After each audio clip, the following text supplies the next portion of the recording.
you were in Mission Impossible Fallout, made an incredible debut.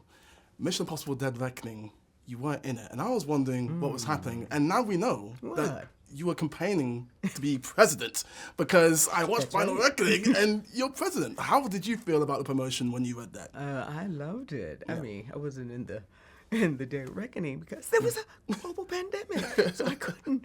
But I showed up the best way I could, the best way McHugh came up with, and that was campaigning. Literally, you open the film, you got the message to Ethan, and that's pretty cool. Yeah.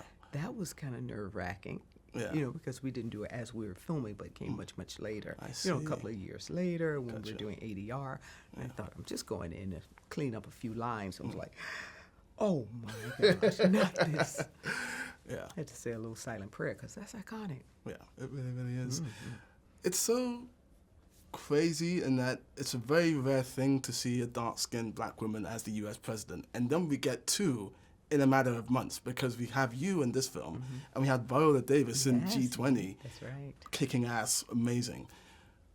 Was the rarity of it, did that strike you as you were doing it? Well, of course, I understood that representation was a major coup, major thing. So I had deep appreciation for that. And then to hear that Viola was doing it as well, it just felt like a glorious day. A glorious. Have you guys compared notes since? No. I think we're doing it very differently, Anyway, she's kicking butt. I got somebody kicking butt for me. You were instructing others to kick the butt.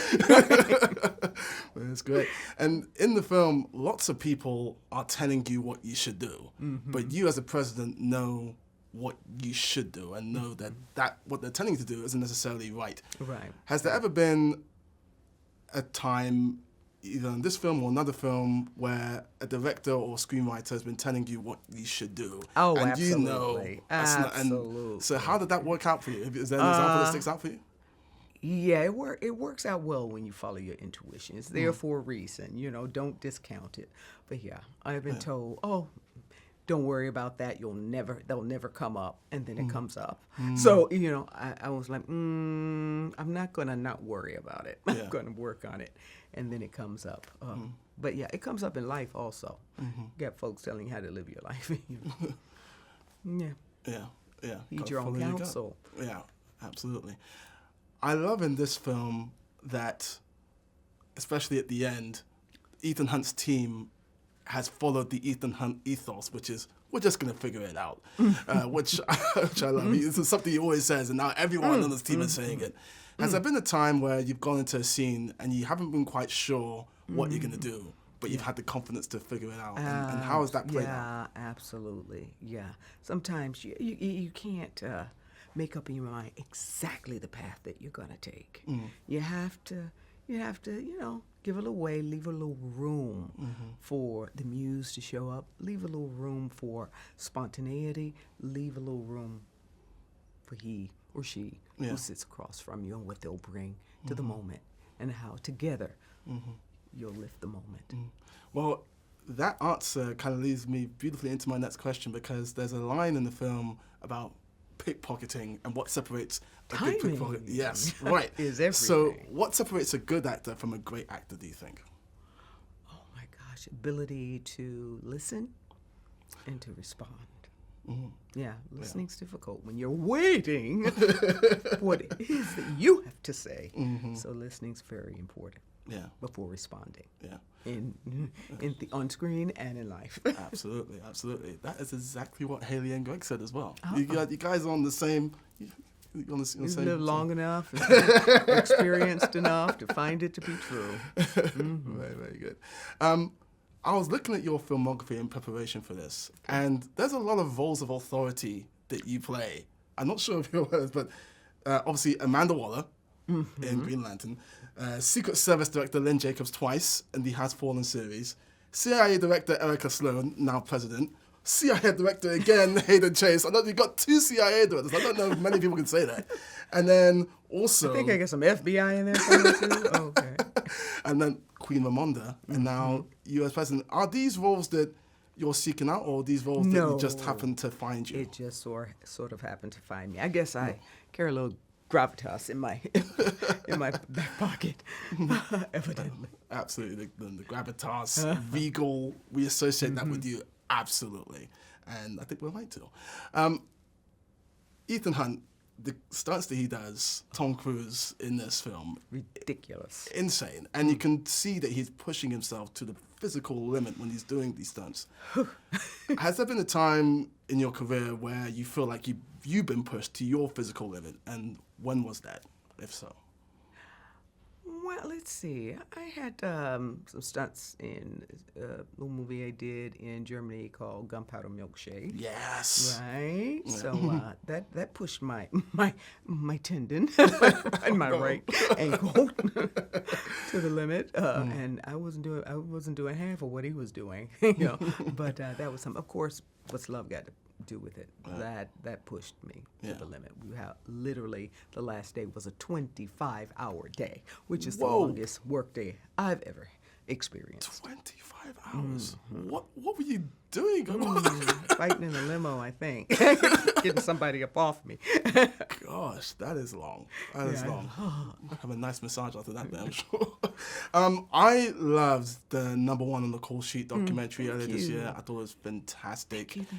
And it really reinvigorated me, actually, because I was feeling a bit low at that point when I watched it. But the passion which you guys talked about, the craft and going through the journey, but also coming out the other side of that journey, it was really something. I love that it got into the joy of acting, but it also sort of highlighted the trying times that come with being a black actress.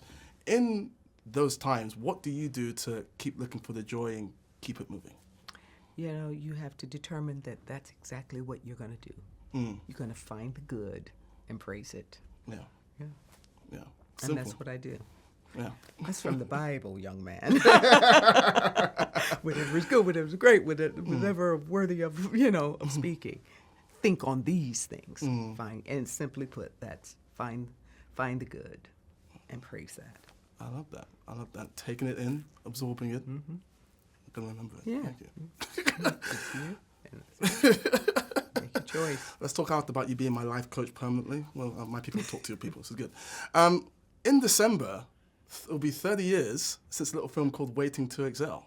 Did you know this? 30-year anniversary. I knew 25, 30, something around there. But really? This December? This December. Okay. Yeah. What are your memories of shooting that? Oh my gosh, going bowling, playing cards before we got started. Just having a great time, meeting Whitney for the first time. Seeing the beautiful scene that I will have with her when she comes to Bernadine's home.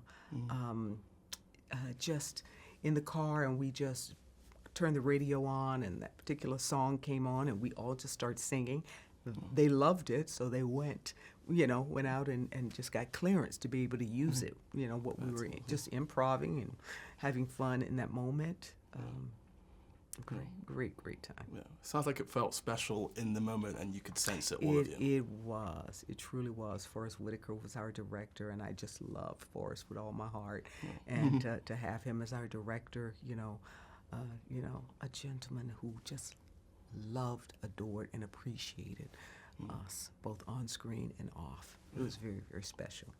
When did you realize that it started connecting with people outside of the movie-making process? Like, people started come up to you, or did you see something else? Like, what was it that... Well, I think I knew. I was, just recently left New York to move to L.A. to do it, so I remember seeing people on the subway, all types of people on the subway with that book. That's when people read, right? Physical books. And I was like, this is a big thing. It's a big deal.